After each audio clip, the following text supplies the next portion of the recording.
Hello. This is Neville Gallimore from the Dallas Cowboys, and I want to give a major shout out to Mike Tag. Keep bringing the hype to the Cowboys Nation. We love and appreciate it. Now, can you dig it? Let's get it. Hey, I told you guys! Don't go Mariners just one year! Woo, all I've heard for the last 5 weeks is we want Dallas! So all you haters, you come down to me. You fuel the fire because I want it. I get that great. Hey, you dig it?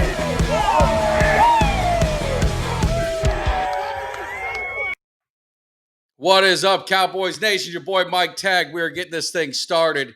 And before I get going, make sure you hit that subscribe, like, share. Big week. We got the monkey off our back with Tom Brady going into San Francisco. We got a rivalry, renewed. So I had to reach in the Rolodex and find the perfect 49er to talk about it. But he's one better. He's also a Florida State Seminole. You know your boy's a Hurricane. So we are going to have some fun. I don't want to waste any more time. I want to get my man Dexter Carter on the show. How are you doing today, sir? Hey, Mike, man, it's a pleasure being here with you, man. And you know what? You doubling up on me today. You're not just a Cowboy fan, but you're a Miami Hurricane fan. But you know what? As you see back there, I got the 49er and I got them Seminoles over there. Oh, boy. So I've got my Hurricane stuff in the corner. I got another room for the Hurricanes. I grew up down in South Florida, so I want to get into this. So your opinion, and you've played it, there was nothing better, I don't know, in college football in that era, and I'll compare it to any other era, than Miami, Florida State in the Orange Bowl or in Doak Campbell. I mean, was there anything sweeter? Oh, absolutely not. And you know what? I'm so excited about Florida State and what Novell is doing with the Seminoles now and getting us back. And I am keeping my fingers crossed for, uh, you know, Cristobal to get those Hurricanes back because, man, nothing was greater for college football uh, uh, like it was when the relevancy of Miami and Florida State in college football. There Yeah. was, I mean, when they are relevant, college football is better. I Yeah. mean, I know we got the Georgias and we got the Alabamas and all that stuff, but man, for those that were not born or didn't experience the uh, a lot of people say 90s and 2000s, but I'm gonna tell you, hey, it started in the mid 80s, Oh, no doubt about mid it. mid No late doubt about 80s, when that Florida State Miami game, it had a lot of consequences or rewards with whoever won or lost that game. And I was fortunate enough to be part of the 86 to 89 games, when, it was, me, Deion Sanders, Leroy Butler. I mean, a lot of people forget about Marion Butts that played with the Chargers, but it. Oh, just a yeah. whole lot of great Seminoles. And then you had the Vinny Testaverdes, the Blade brothers, Mhm. the Bubba McDowell, the Daniel, the Stubbs. I mean, you can go Jerome on Brown. and on. We go on to Michael Irvin. We can go. Oh, absolutely. But Yeah. yeah, man, those are some great games, and it reminds me of those 49er Cowboy games of the early 90s. Yeah. And one thing that was interestingly familiar is that Jimmy Johnson was a thorn in my dang on side, kept me from, probably 2 or 3 national championships, then went to the, Dallas Cowboys and kept me from at least 2 Yeah. Super Bowls. But you know what? I respect him as a coach because he coached hard. He coached his way.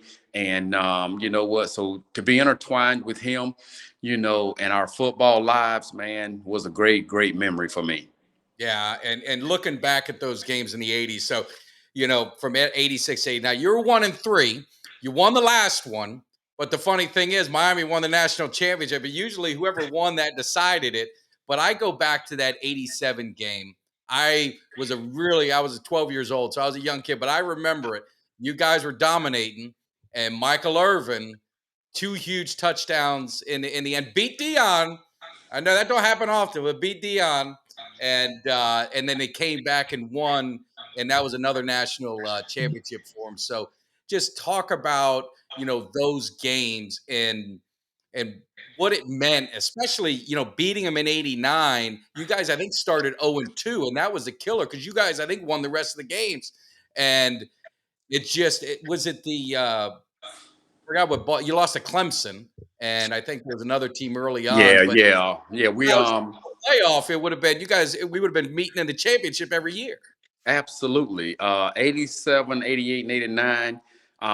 No doubt, if there would have been a playoff system, we would have been in the playoffs every single year.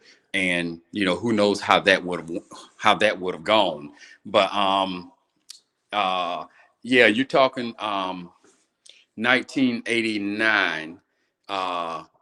You had a First big game, game. first game of the season was Yeah, against Brett Favre in Southern Miss, that's and right. we Right. played them in Jacksonville. And I started first game of the season.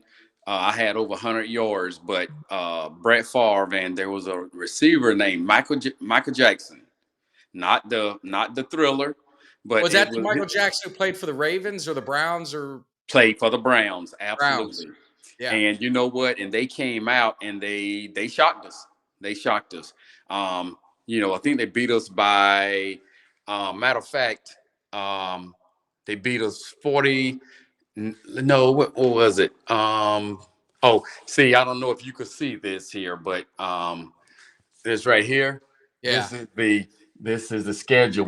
Now we finished the season in the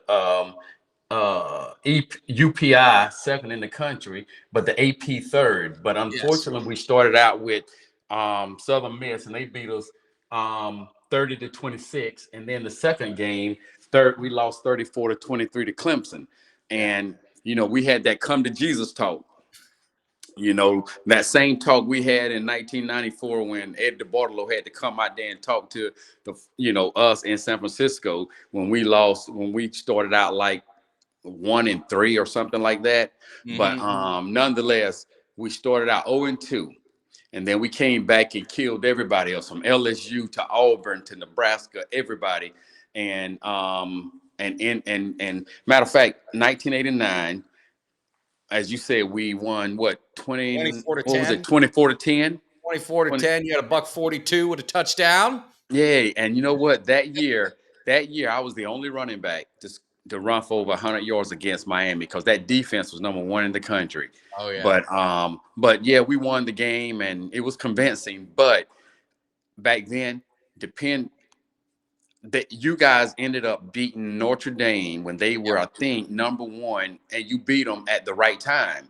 Yeah. And you guys moved up into that number one spot. So yeah, we finished strong, but we ended up, unfortunately, we tried to come back after that 2 loss, but we ended up not coming back far enough. But that Miami series for me, out of all the teams that we played, I know a lot of people thought that Florida game was our rivalry game. And you know what? Technically, it is our rivalry game. But for us players, and for me Hmm. personally, that Miami rivalry squashes that Florida rivalry. Now we don't want to lose that Florida game now because, No. hey, but that Miami, to me, it was something about that Miami game because it. Now, did we hate you guys during the week? Yes. But the one thing that I noticed as a player over my years, with how we felt about Miami and Florida. Florida, we hate it. And we hated Yes. them 365 days of the year. Now, Hmm. those Miami Hurricanes, we hated them for that week. But we could go down to Miami and hang out with those fellas, man, because when we looked in the mirror, it was like seeing yourselves because of the way we played, you know. I mean, it was just really like a mirror image to us, and we enjoyed playing against those guys. Oh yeah. They got the best of us, unfortunately, for 3 out of my 4 years. But You got it. The last one is the one that always counts, right? That's the one you remember. And that is it's true. funny. it's funny you say about the Gators, because as Miami fans, I I don't like Florida State, but I respect them. When we go, it's always I can't stand Florida. I don't like their fan. I don't like the team. And that's a mutual thing that Florida State and Miami have, because Florida was always scared to play us. They never want to play Yes, Miami. you're And right. and they always, they always fell back on the SEC. Oh, the schedule's too hard, blah, blah, blah, but Florida State, Miami, I mean, we were both independents, in That's that right. era. And we played everybody. There was no ducking any team, and it was just a great era of college football.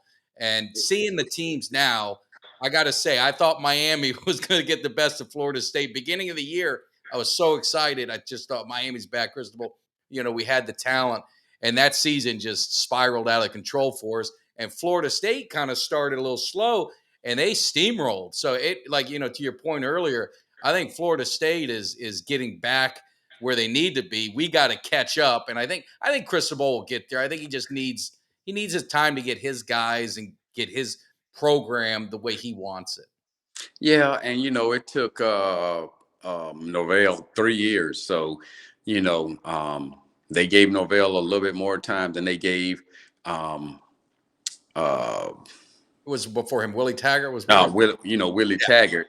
You Yeah. know, but nonetheless, hey, I like what Norvell is doing, um, and I think Cristobal has the opportunity to do it. I think being a former player, I'm crossing my fingers that he gets it done. Yeah. Again, because college football is better when those two teams, Florida State and Miami, are relevant. Yeah. No, absolutely. So we'll jump from one rivalry, and we're going to get into a couple players on that team, because the paths crossed again. Yeah. And By the way, we're talking to Dallas in the 90s. Dallas, San Francisco played in 3 consecutive NFC championship games. Also, people forget, met during the season a lot of times too. So it was always a back and forth battle. So going into that 92 season, San Francisco was, they were the big brother. They were the top team. Dallas was that young and up and coming team that, we got beat up a little bit in 89 and 90, and you kind of working everything through. So that NFC championship game, I just remember it so vividly. The mud, the rain, all that kind of stuff. What was San Francisco's confidence level going into that game? well, remember now, I'm gonna go back a few years and show you Mhm. where the confidence came from. Mhm. Now, San Francisco won the Super Bowl in '88 and '89. Yep. So after the '89 season, uh, George Seifert, which was his first year after Bill Walsh, brought me in as their first round draft pick. Now, just to put things in perspective, Mhm. um, why did the 49ers at back-to-back Super Bowl champions want to bring in a 170-pound, guy Yeah. to not and they told me they weren't drafting me to be the heir apparent to Roger Craig. That's not why they brought me in. If you remember, they had everything. They had Joe Montana, they had Steve Young as a backup, they had Roger Craig, they had Tom Rathman, they had Brent Jones, the tight end, they had the whole line, Yeah. they had the line solid. That defense was solid with Ronnie Lott, and of course John Taylor and Jerry Rice out wide. Yes. So Absolutely. they were in a position of drafting for luxury. Just being honest, in my Yeah. opinion. But but if you trust common policy and John McVay, who was the GM and team president, if you trust them to compile that team together the way they did to win the previous 3 or 4 Super Bowls, then you have to trust them when they draft a Dexter Carter out of Florida Mhm. State to the back-to-back, Super Bowl champions. Yeah. And so they brought me in, and I have to tell you this too before I go into the rivalry. See, a lot of people wonder how in the heck did Dexter Carter get to the first round? Well, again, that year, you saw what I did against University of Miami, Oh yeah. That put and on some tape. yeah, and we were mostly a passing team back then at Florida State. So, I finished the season with like around 700 yards. Well, what boosted me up was I went into the postseason, and I went to the Senior Bowl, and I played for Buddy Ryan. Mm, Couldn't have played for a better coach. wow. For what I had to display to the NFL coaches and execs that week at the Senior Bowl. Um, the other coach for the other team, North team, was Marty Schottenheimer, Mm-hmm. and uh, and they didn't hit all week. They were, hey, just they practiced the way the 49ers practiced my whole career. We never practiced in pads. Every single day it was helmets every day. But Buddy Ryan put us in pads. Buddy Ryan liked to Oh, hit. Barry, he's not gonna mess around. Oh, he's not gonna mess around. But you know what? That was a godsend for me because that whole week we were hitting and we were banging. Running backs were blocking linebackers and D ends, and that allowed me at my size to show the NFL decision makers that one, I had the ability to run between the cycles, that I had the ability to block linebackers, and I could take it to had the speed to take it the distance. And then going into the game, I won most outstanding offensive player on the South team. So with that boosting me up in the eyes of the NFL, then Mm-hmm. I went to the combine and was the fastest running back in the draft. Which was the same draft Emmitt Smith was in. Now, of course, Emmitt ain't never ran no 4.3 40, but nonetheless, I was the fastest running back in the draft, and and I vertical jumped 38 inches. So that's what allowed the 49ers to say, hey, we got everything that we need. All we really need is really nobody, but we'll bring in a guy that reminds us of Dave Meggett.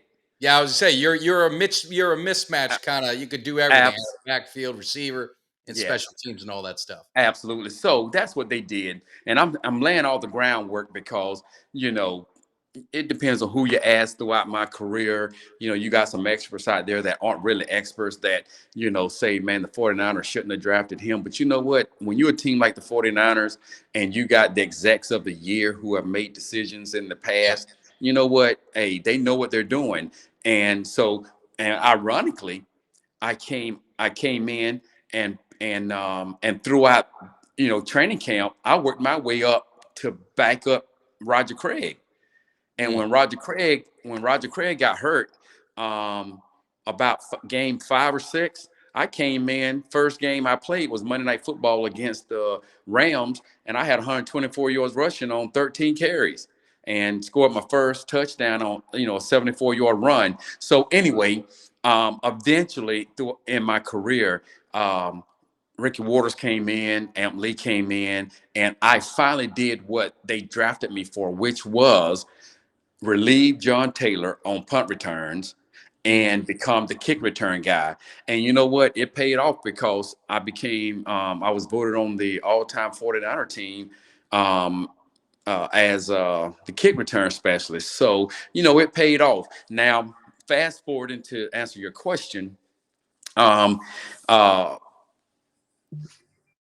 uh, you know, let's see, 1990, after the back-to-back Super Bowls, we ended up playing the Giants in the NFC Championship game Yes. and ended up losing literally in the last 3 seconds. They kicked Mm-hmm. the field goal to win it. Now, you got this kid, a rookie, who beyond my wildest dreams playing the NFL and making it to the NFC Championship game as a rookie, leading the team in rushing, and I, the last play of the game, no, I'm sorry, 2 minutes to go in the game.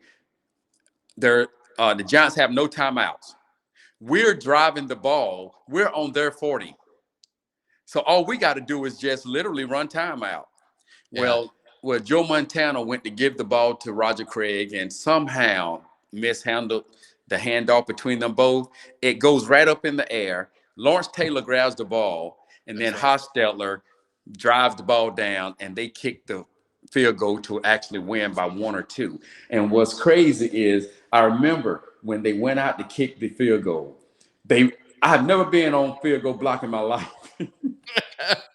They said, Dexter, hey, put Dexter in there. Like, I'm going to go block a kick. I have no idea what I'm doing. So now, if you ever watch that, you see me coming from the left side, the Giants' left side, and I'm laying out. I'm not even close to the ball, first of all, but I got a bird's eye view looking up at the ball go through the uprights. Now, it it was devastating for me because as a rookie, and you get that close, you think, man, we're gonna go to the Super Bowl, we're gonna win a third straight one. Where we go in the locker room and the game was technically over. They have yet to get the champagne, the confetti, the Oh shirts, hat no. out of the locker room. So not only did we lose, but it was devastating to a rookie because it was seeing something that was right there, and then the remnants of it is in your locker room. So it was very difficult. So I didn't even watch the Super Bowl that year. So the next year, um, you know, we ended up winning 10 games, but didn't make the playoffs. I don't know if anybody remembers that, but we didn't make the playoffs. But we were the hottest thing when the playoffs started. But unfortunately, you can't lose early like we lost. Yeah. Maybe it was a hangover from the loss to the Giants. I'm not really sure. But then the third year, which 92, which is 92. which is that first year against the Cowboys. And yeah, it was muddy and rainy that game. And I think I missed that game because I tore my ACL earlier. Oh. Yeah, like November 7th. I never remember the date. We played the Dolphins in Candlestick, and I ended up tearing my ACL. So I didn't get a piece of Dallas that year, but I sure did the 93 and 94 seasons. Yeah, and thinking about with the Cowboys, so what's your thoughts? You think about the equalizers, and I go back to Charles Haley, and to me, that's what really changed the balance of power for Dallas to get them over the hump. And it just always surprised me that San Francisco would let him go. Now, I read Charles Haley's book. I've talked to him a few times. I know he dealt with a lot of issues, and he did some things in the locker room, and he did some things to players. And if he saw any weakness in you, he was gonna exploit it. So did he just wear out his welcome? I guess is what happened in San Francisco. But why would they trade him to Dallas? Hey, you know what? I'm gonna tell you. Hey, I don't know what was in his book because I didn't read it, but I'm gonna tell you the story. And you can tell me if it matches his book, but probably not. I remember it was interesting coming in as a rookie because as soon as I came in to training camp, he jumped on me quick. But and it was jumping on like, the one thing the 49ers didn't allow, they did not allow hazing of any kind because George Seaver said from day one, and this is the way they ran things with Bill Walsh. We win as a team, and in order for everybody to focus, we got men out here that are trying to focus and get their work done. Mm-hmm. And how could that happen if you're out here hazing guys? He didn't like that. So you know what? It didn't happen. But what Charles pushed the envelope as far as he could without literally breaking the rules. But what I noticed after I noticed it wasn't just me. It didn't matter who it was. It didn't matter if it was Joe Montana, Steve Young. It didn't matter. Now, he didn't mess with Ronnie Lott now. It's interesting. He Maybe didn't, I don't know anyone who would want to. he didn't mess with Ronnie Lott, and he didn't mess with Jerry. Now, to answer your question specifically from my point of view, is I remember one day in the locker room, and I am not going to talk specifically what he did, but let's just say it was towards the one of Mm-hmm. the guys that he had never touched, and it was Jerry. And Yeah. whatever it was, which I'm not going to speak on it, but Jerry was pissed. And all I know is I look in the locker room and Jerry is chasing Charles across. And he's running. And he goes out the back door, going out to the practice field. And all I know is this. What he did that Jerry did not like was the first time that he did it to somebody that it went upstairs. Wow. And I am telling you, within 2 weeks, he was giving away.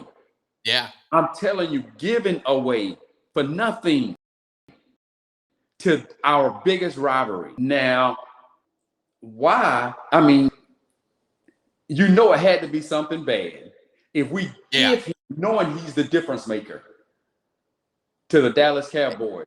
And you know what? He ended up being exactly that. He is what tilted the pendulum to the Cowboys. And I don't mean just tilted a little bit. He tilted it big time. Yeah. No, Yeah. it was you know, and that was the difference. And that's why I always wondered, maybe San Francisco didn't respect Dallas enough because they were young and they, you know, they hadn't reached that mountaintop yet, and they didn't think that that was going to matter, or they just thought Charles was going to be a distraction with a team. But the one thing Jimmy Johnson always said, you know, when they were asked about Charles Haley, you know, he said in his book, and he's been public about it. He said, "Is he smart? Is he a smart Yes. football player? If he's a smart football player, I can handle the rest." He was a psychology major, and you know that was one of his big things that he always did as a coach. So I can handle Absolutely. that, and he Yep. did, and it paid dividends for the Cowboys, 3 And, championships. and it paid dividends big time. And you know what's interesting is Charles was Charles before I got there, and he was Charles when I got there. He just went overboard with the wrong player. And what ended, and see what's interesting, you know, all these years, you know, I've been retired, and I think it's like 24 years or something. The one thing that I have to say is this: there's every player that I played with in San Francisco, I'm talking about was, you know, they said, you know, 49ers on our Super Bowl ring, it said we win with class. I'm talking about the way we work. I mean, we went into the playoffs all the time with guys 98% healthy because we didn't. The only time we put on pads in my career with the 49ers was the first 2 weeks of training camp. And it was only the morning practice. Then the afternoon, it would be baseball caps and shorts. Yeah. And then after 2 weeks, we break camp and go back to Santa Clara, you know, home. And from that point on, never wore pads. I mean, it was awesome. So can you win without banging? Yes. But Jimmy Johnson won by banging. That goes to show you there's 2 different ways to do it. It was just 2 different team systems, you know, programs that did it 2 different ways. But out of all the players I ever played with, all of them were, when I say Charles was a good person, okay, but I say they were good people that didn't, you know, guys joke around and all this stuff, but I'm talking about just genuinely good people. But there's only 2 players that took it there. And the one reason why Charles gets a pass from me is because back then, nobody knew exactly why Charles had these personality. You know, he really did. He had some issues. But see, back then, nobody knew about it or knew how to diagnose it. It was just, you know, thought it was hyperactive disorder, you know, where you give him Ritalin or whatever. But Charles, you know, is really diagnosed, from what I understand, and you know, today is bipolar. So but it explains exactly, you know, at least why he did some of the stuff that he did. Now, the other player that I think I told you there was 2 that was the hinge. The other one, just being honest, hey, I don't give a hill of beans about. Just being honest. And I tell him that, you know, and if you Google him, if you anybody that knows him know exactly what I'm saying, and it's documented. But that Bill Romanowski is a dirty steroid inducing dude that had no excuses for what he did. Charles did, but Bill Romanowski did not.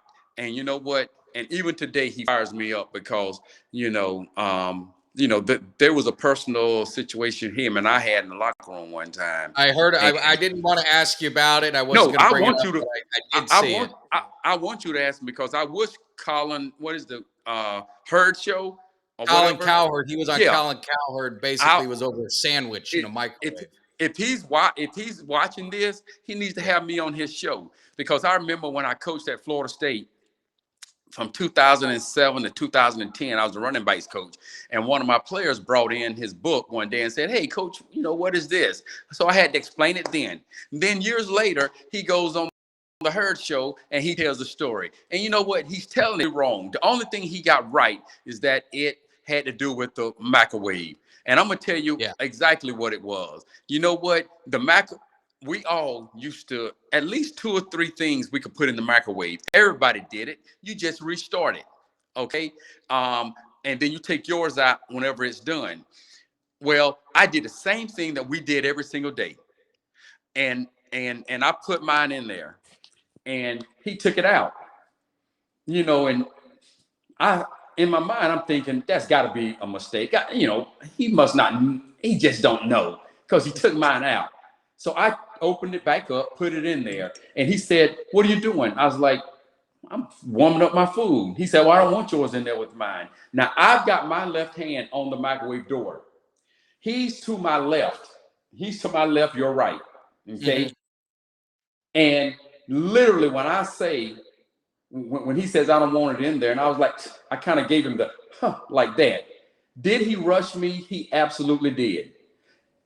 And he did. He's 6'4", 250 pounds. I'm 5'10", 170. So I got the microwave. He comes from my elbow side, and he rushes me like this.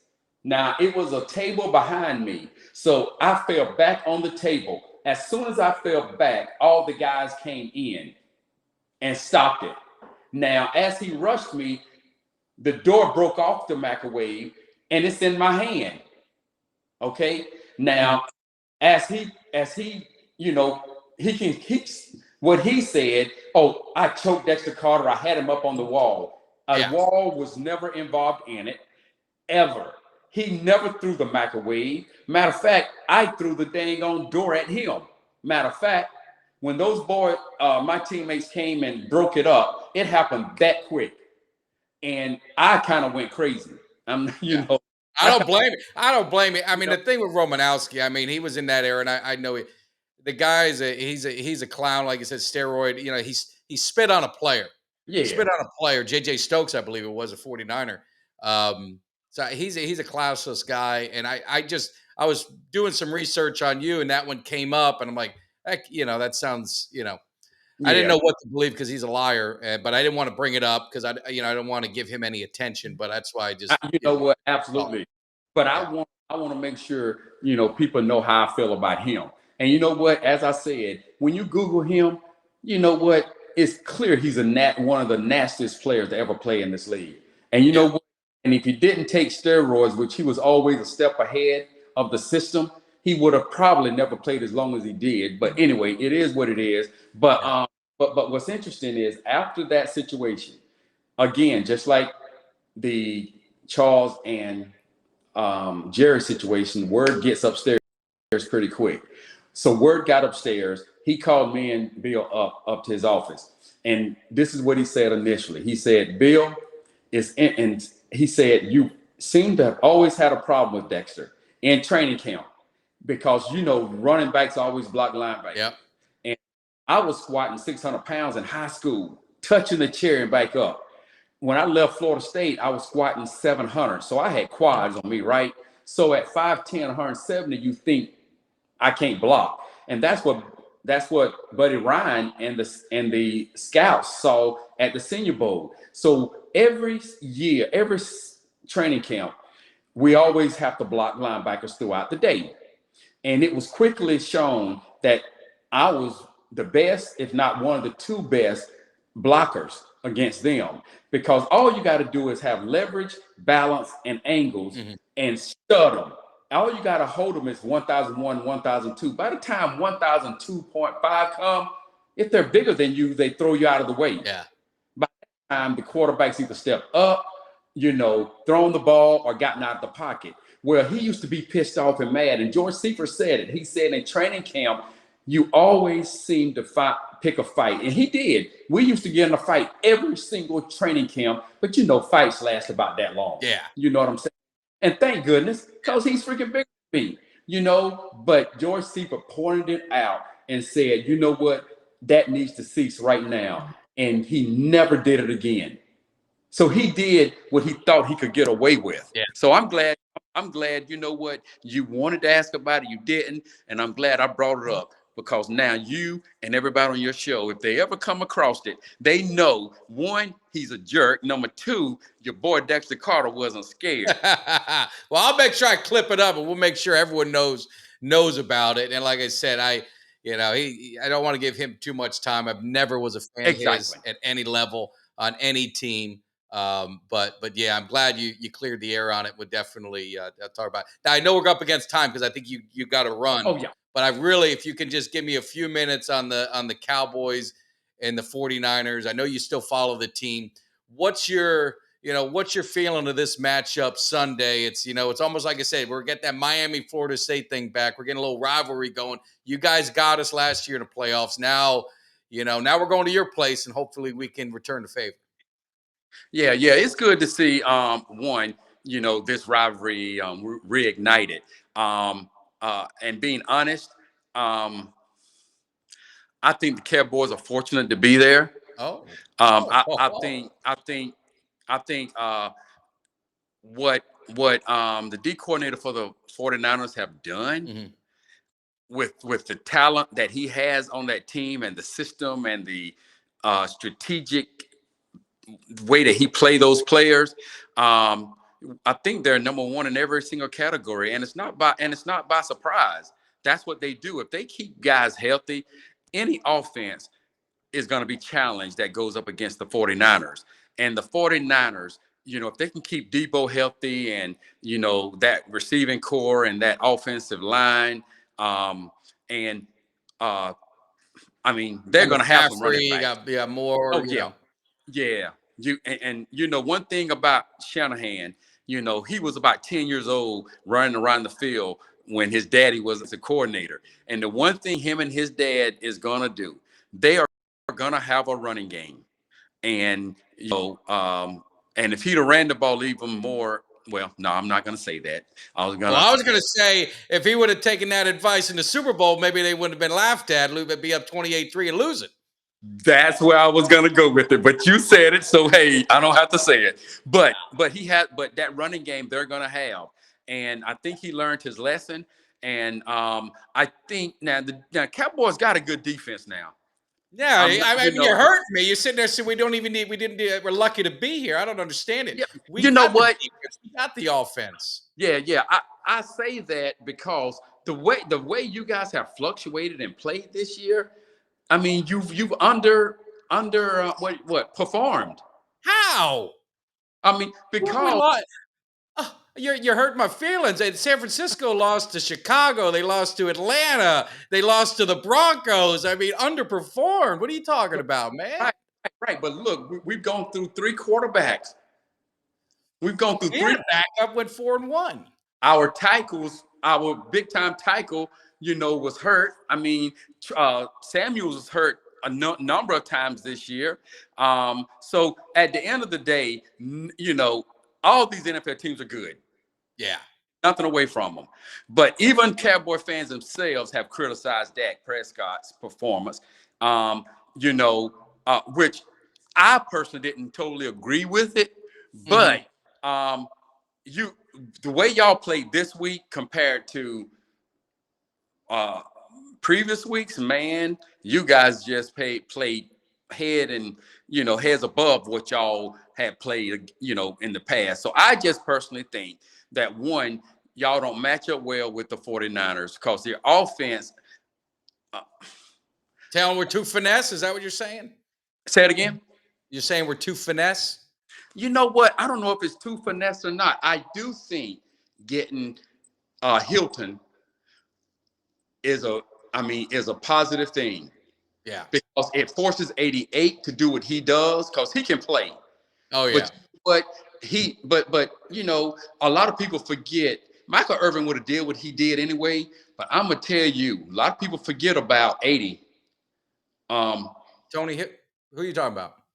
Back in the day. Oh, Alvin Harper, you talking about? Alvin Harper? Ooh, man, Alvin Harper made things difficult for us by as much as Irvin did. And I think T.Y. Hilton has that potential. But Yeah. I still say if our secondary is healthy with that line putting the pressure, because it ain't always how good your secondary is. It's what that first and second level is Yeah. doing to Dak Prescott. Yeah. I think No, I agree. Yeah, I think that's going to be the difference because y'all got a good defense, but I just think, you know what, Cal Shanahan is going to run that ball and he's going to call plays that is not going to put Purdy in a difficult situation. And Purdy makes good, sound decisions that works in Cal's system. Yeah, and I think what they do is what Shanahan does. And his dad did it with the Broncos. The way they run the ball and misdirections and things like that. Cowboys defense has got to stay very disciplined. If they make one Yes. mistake, one guy's off, McCaffrey could take it to the house. So that's going to be the challenge, for the Cowboys. But I think that I think we're more physical than we were last year. I think Parsons is 1 year better. I think he's going to be there. LVE's back. We're healthy. I think both of our teams are pretty healthy. So I always say the best team wins, and anything happens on a Sunday, and it's going to be an exciting game. I personally think Dallas is going to win, but what am I supposed to say? I'm a Cowboys fan. I never understand I that. know. All the 49er fans come bash me. The one thing I'll say, I do a lot of videos. I do hype videos and this and that. The one fan base that searches me out are the 49ers. If I got to hear bang, bang, 49er gang and all this stuff they hit me with. So I have so much respect for the 49ers. So it's hard to trash talk them because I just love these two teams are so historic. I mean, you go back to the 80s, early 80s and the rivalries that they had. And I'm excited. I think it's going to be a great game. So you're living still in South Georgia? Yes. I live in Evans, Georgia, near I'm 20 minutes from the Masters golf tournament. Oh, okay, perfect. I was going to say I didn't know if you're going out to the game, but that's No, not this one, my man. Not this one. I know. I had some of my followers and stuff. Are you going out there? Because I'm 4-0. I have a throwback Emmitt Smith 75th anniversary jersey. 4-0 at the stadium live at the game. I wore it in Tampa. We went to the Tampa game, Philly game, Chicago game, which we were going to kill them, and then another one. So I'm excited for the game. I could talk to you for 2 hours, but I know you got to go. We got to do it again, but because I got so much Miami stuff, I just want to pick your brain and talk to you. So maybe I'll come back on, man. I'll come back on again, yeah. and it's gonna be a good game. I do think his potential to be a two touchdown win by the 49ers, in my opinion. Only with if there's no turnovers, I think 49ers will win by 2 scores. Yeah. But and I think in the NFC, in my opinion, I think Philadelphia has the potential to give us a run. So that's who I think it'll come down to in the NFC, in my opinion. But we are going to beat you. I can't sit here and allow you to disrespect my team. 2 touchdowns with Purdy, a third string quarterback. We're going to jump on you early, put the game in his hands, and let's see what he can do. That's what I think is going to happen. And hey, I'm looking forward to that because Purdy. People think, oh, he's Mr. Irrelevant. No, you're talking about a kid that played for a Power 5, started for 4 straight years, and played extremely well. So he was much better than a Mr. Irrelevant tag. No, he's doing good. I'm excited. It'll be fun, but I know you got to run. I know you got, banquet to hit to. So we got to do it again. I'm begging and pleading because there's so much I want to ask you. So yeah, man. Definitely I want to come back because I want to talk about, my son. Like I got one son that we'll see what happens in the draft this year, but he played wide receiver at Georgia Southern, Dexter Jr. And then I got a freshman son in high school that made freshman All-American. He's actually rated the #1 wide receiver in the class of 2026 in the state of Georgia, rated number 5 in the entire country at receiver, and then 27 overall in the entire class. So they went to the state championship game this year. I don't know if you guys saw what went viral during the high school playoffs in the state of Georgia, where a team was given a touchdown and he didn't even get close. Yes. That was our team that lost. Oh my God. Yes, Yeah. that was us that lost. So you know, I'm excited. He's been offered by Georgia, Ole Miss, South Carolina, Arkansas, Nebraska, South Carolina, and Florida State as a We're gonna freshman. throw Miami to the mix. I'm gonna break your heart and You, have him come down to Miami. you know what? I'm sure you remember Alonzo Highsmith. You Oh know, yeah. Yep. he's back at Mario Cristobal and Highsmith. We played against each other. Yes. And he brought Highsmith back from being an executive in the NFL to being the general manager of the Hurricanes. So Mm-hmm. I reached out to him, and Highsmith said that they like him, and he's eventually to get offered by Miami. So Oh yeah. we'll see what happens. But I just want to share that information with you, man. And Yeah. and follow me on IG and Twitter, which is Dexter Carter. I Dexter Dexter, Carter. I'll put it And in the link, and we're gonna talk again because there's so much, so much else we got to do. But absolutely. I know you got to run, so I appreciate it. Thank you so much. I look forward to talking to you again. It's gonna be a good game. I might do to you what Dante Hall. I saw Dante Hall Saturday in Tampa. He laughed at me. We went at it because he said Dallas is gonna get beat, and I said. He said he's going to be thinking of me Mondays. So Monday, I sent him a message. I said, "Hey man, I just want to make sure you're doing all right. Were you thinking of me in that beatdown that we gave Tampa?" And he just laughed. But it's all in good fun. I love sports and love talking to you guys. And have a great weekend. Enjoy it. I hope the Cowboys win, but more importantly, I hope it's a great game. Hey, I appreciate it, man. Hey, you're now All right. my favorite dual Hurricane and Cowboy fan. So you're my guy. But before you go, I just wanted you to see this. I wanted you to see this. Oh man. See that right there? They got their butt beat. So game ball. So we're gonna get another one this Sunday. We're gonna see what happens. It's gonna be fun. So I Hey, Mike, appreciate it. And we man. got to do it again. Definitely do it again. Thank you Hey, so Mike, much. my pleasure, man. All right. You take care, and we will get together again. All righty. Take care. See ya. All right. Bye. Yeah. That was the legend Dexter Carter. I'm talking about. If you guys hadn't seen him play in Florida State, unbelievable athlete. We didn't even get into it. He was actually on the 4x100 relay team with I think Sammy Smith and some other guys, and we were going to get into Dion. So we're going to have him on again. A little short for time, but wanted to at least get his predictions and his thoughts on the Cowboys game coming up. This Sunday, it's going to be a good one. So I'm going to leave you with a hype video. I'm going to leave you with a good one. This is from Tampa. This is outside the stadium. This is to get you guys juiced up for the game. And we'll be talking to you soon.